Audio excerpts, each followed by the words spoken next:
Mwambaje wadau na wadau debts. Mambo vipi? Welcome to the Now Report with me, Daddie Marto, right here on TV 47, your home of untold stories.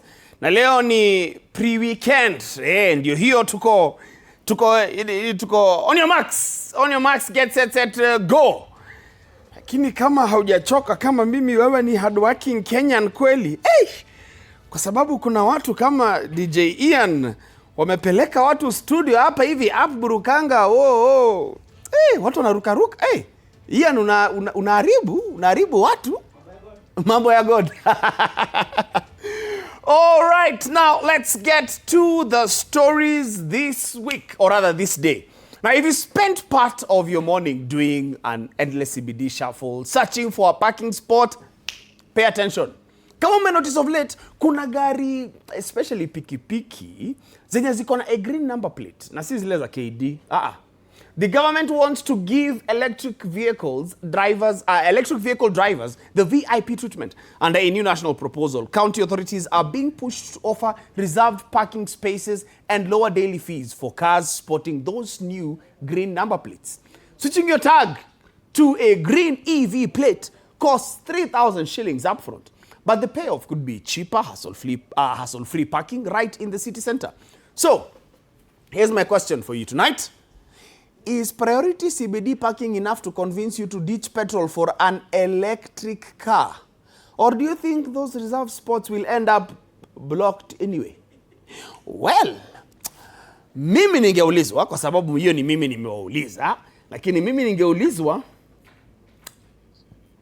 I think it is not worth it yet, but it might get there. Because so far, tulembo EV cars zinafaa kuingia zikiwa cheaper because they'll be apparently duty free. But, you know, cheaper is relative. Anyway, we shall see, because hapo kwa kucharge, the batteries, the nini. Anyway, we shall see. The jury is still out on this. But I do like the initiative by the national and the county government to try and push for more EV cars, because electric is definitely the way to go. And if that happens, hopefully a lot of people for whom that parking is very important might switch to EV, amongst very many other benefits that come with electric vehicles. All right, on to the next story. Nairobi might finally have a solution for its legendary traffic jams, other than the EV vehicles, because now there'll be fewer cars going to Tao because there'll be less parking. And guess where it's heading? Underground. Governor Johnson Sakaja's cabinet has officially approved phase 1 of the Nairobi Metropolitan Mass Rapid Transit System, featuring the capital's very fast underground railway running right beneath the CBD. Oh yes. Developed in partnership with the Executive Office of the President, the project aims to link the busy commuter belt of Eastlands directly to the city center via dedicated underground tracks and integrated transit hubs. While planning for phase 2 is already eyeing extensions to Westlands, Ngong Road and Langata, City Hall still has to roll out public participation forums before any shovels hit the ground. And again, kudos to such great ideas, such initiatives.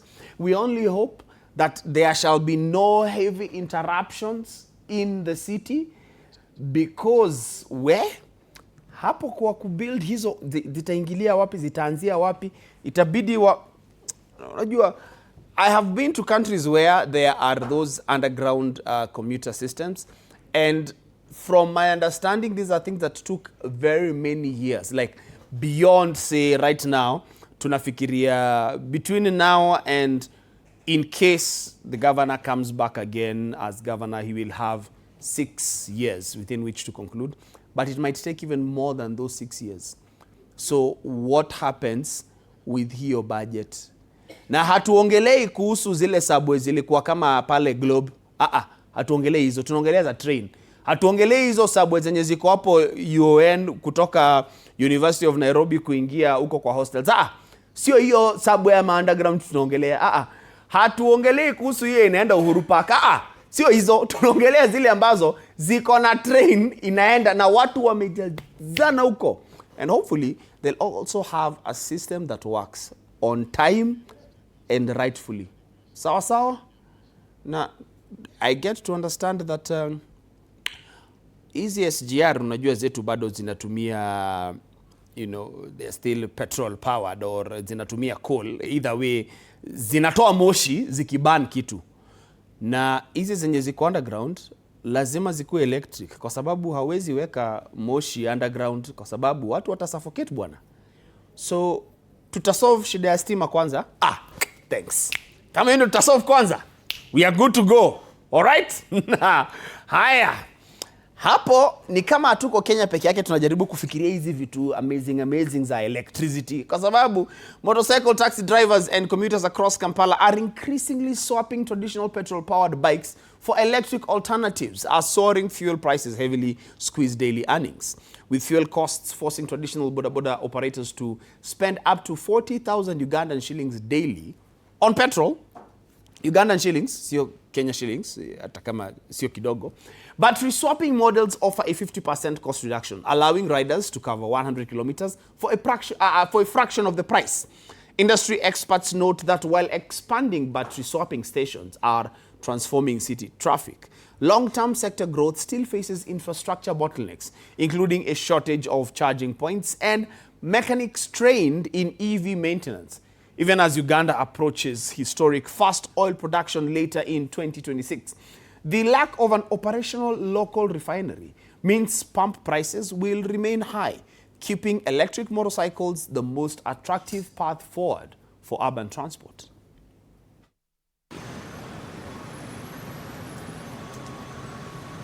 First of all, fuel is costly. Before reaching the other expenses like the service fee, the maintenance of the bike, fuel itself is costly. The reason as to why I chose the rechargeable bikes was, the good thing about it is that the expenses on it are very low. They are 50% discounted compared to the fuel bikes. In that this bike we put at least 10K, which is not for the fuel bikes. For the fuel bikes we put at least 20K to work a day. I left my car at home because these days fuel prices are very high. So these days I'm using electric bikes because they are cheaper.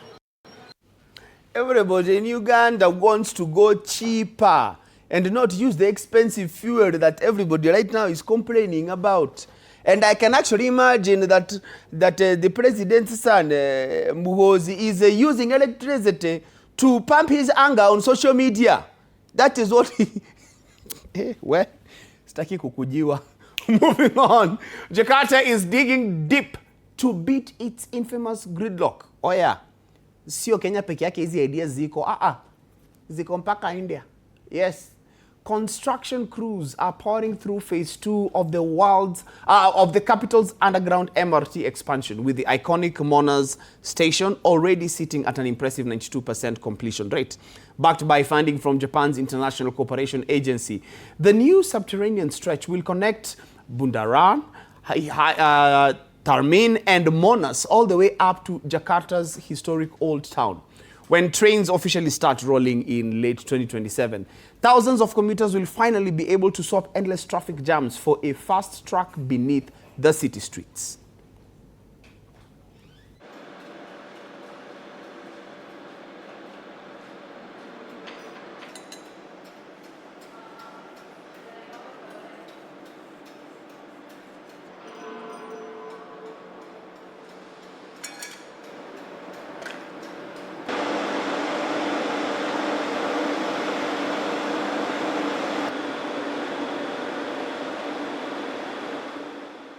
I'm curious to know ndio wafike hapo hivi imechukua miaka ngapi, because I'm sure, just like I said, it must be at least more than 5 to 6 years.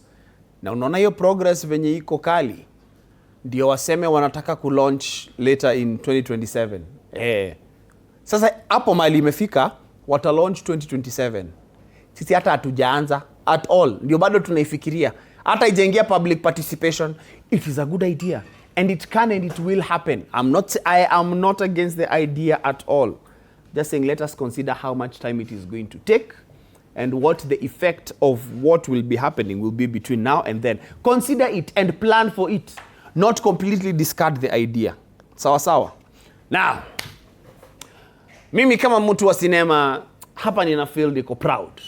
Kwa sababu in an era where most movie explosions are generated by computer algorithms and green screens, Bollywood special effects maestro Vishal Tyagi is choosing total unfiltered practical chaos for the explosive climax of his action blockbuster Durandar 2.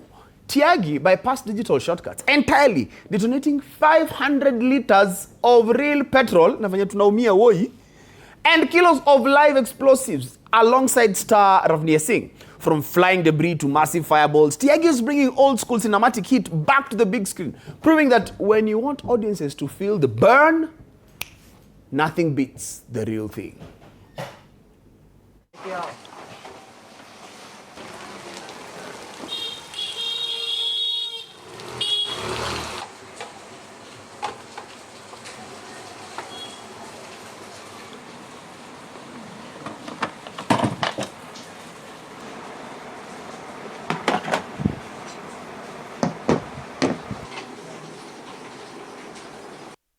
So वो real metal use, but only for that portion हम लोगों ने real metal use किया, but बाकी everywhere it was all acrylic sheet. So that's what that you see that fragments flying in the air.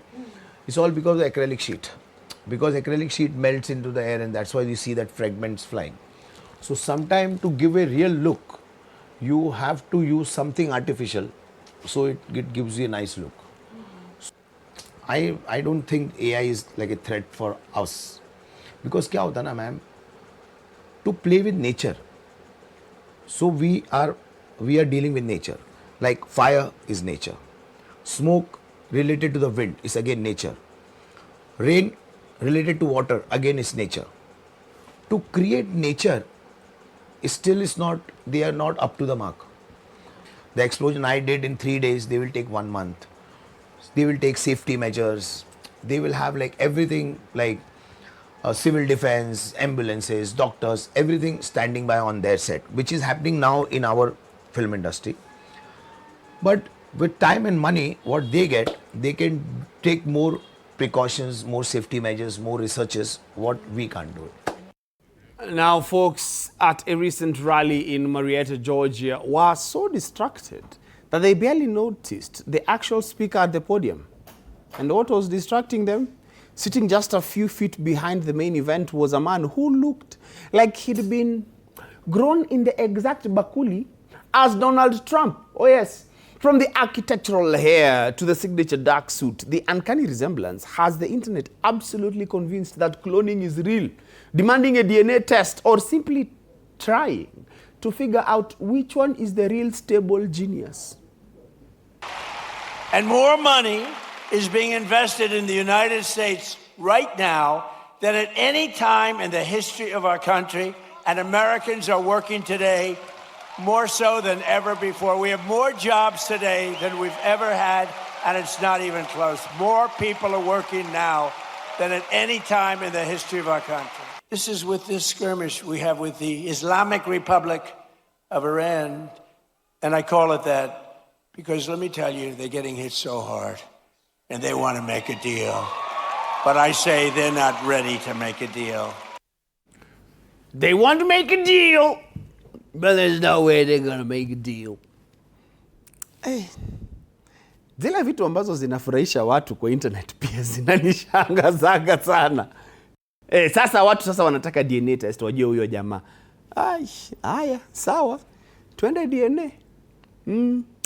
But sisi hapa wacha turudi hapa tujue ile kitu yenye inatusongesha mbele, because if your idea of a peaceful evening stroll involves getting mild retinal burns and giving every moth within a 10-mile radius an existential crisis, then Nanning has just built your personal paradise. Oh yes. The city in southern China, nimetoka Dheka. In southern China has transformed its local park into a blinding, neon-drenched fever dream designed for one primary purpose: forcing humans to take 500 identical photos for the social media, featuring illuminated tunnels so bright they're visible from space, and glowing flowers that put the local electricity grid to the ultimate stress test. Nanning is officially making sure nobody in town gets a decent night's sleep again.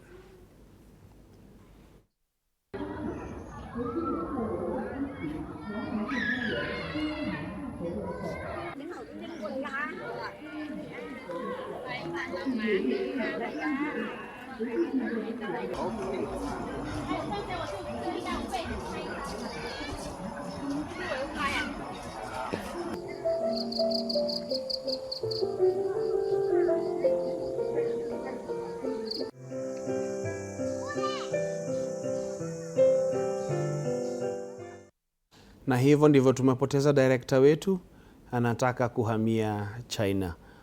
All the best, Emmanuel Khanti. All the best. All the best, Manu Khanti. All the best. Now, kuna jamaa alikuwa hapa hivi anaitwa Kimanzi. Kuna wakati alikuwa anajaribu kuniingiza kwa hii debate, mimi nikakataa kusikiza kabisa. Kumbe nilikuwa ninasimama na karibu Afrika mzima. Because the Confederation of African Football, CAF, President Patrice Motsepe publicly reaffirmed his firm backing for under-fire FIFA President Gianni Infantino, describing him as a trusted partner and confirming that African football remains fully behind his leadership. Speaking on the sidelines of global football discussions, Motsepe praised the continent's unprecedented showing at the expanded FIFA World Cup, expressing immense pride in the rising competitiveness and tactical maturity shown by African national teams on the world stage. Addressing his own administrative future, the billionaire mining magnate ruled out running for a third term as CAF president, emphasizing the need for structured transitions and fresh leadership to maintain the momentum built across African football development. That with absolute commitment, investment, training in the youth, and of course unity is also important for us. It's important that we increase the cooperation with our governments on the African continent in each of the 54 countries in Africa. We also increase our partnerships with the private sector, because an important ingredient for success is financial sustainability. It's financial independence. The most successful football nations, not just in Africa, but in the world, have a consistent, reliable, predictable support from the government. And finally, European Union regulators issued 2 non-compliance decisions against Google under the Digital Markets Act on July 22nd and 26th, handing down combined fines totaling $960 million. Oh yes, the European Commission penalized the tech giant $552 million for illegally self-preferencing its own commercial offerings, including shopping, travel, and sports features, over third-party rivals in Google search results, alongside an additional $448 million fine for restricting app developers on Google Play from steering consumers towards cheaper off-store purchasing channels, ordering Google to dismantle its restrictive practices within 60 days or face daily penalty fees of up to 5% of its total global turnover. EU antitrust chiefs reaffirmed their commitment to ensuring fair ranking, visibility, and open digital choice across European consumer markets. Google has just been fined €890 million for 2 breaches of the Digital Markets Act. First, a fine of €460 million in the self-preferencing case. 90% of online searches in the EU are carried out through Google Search. This shows the importance of Google as a gateway between end users and businesses. On top of that, Google is displaying its own services, think of Google Shopping, hotels, and transport, more prominently. Najua opinion ambayo nitakuwa nayo hapa kama mwanabiashara inaweza gongana na wanabiashara wengi, lakini wacha hata wewe nikikuulize. Kama mtu anakujanga kwako kila wakati kukuuliza, ninaweza toa wapi mawe ya kujenga? Ninaweza toa wapi mawe ya kujenga? Ninaweza toa wapi mawe ya kujenga? Unamuonyesha enda pale. Alafu siku moja ufikirie, wait, si ninaweza uza hiyo mawe ya kujenga? Hata wewe sasa unajitafutia mawe yako ya kujenga, na wakikuuliza naweza toa wapi mawe ya kujenga, ndio hii, chukua. Lakini kama utaki hizi, of course unaweza enda hizo zingine, sitakwambia ni wapi, utaenda ujitafutie, lakini ndizo hizi mawe za kujenga, sio ndio muhimu? Mawe ya kujenga ndio hii. Alafu unapigwa fine ya $960 million kwa sababu uko na the answer to the question that people are asking. Mimi hiyo ni opinion yangu tu, do not crucify me. Mimi nasema kama mwanabiashara nina understand, lakini wacha kuchukua jasho yangu. Sawa? Hadi hapo tumetamatisha za leo. Kama vile tunasema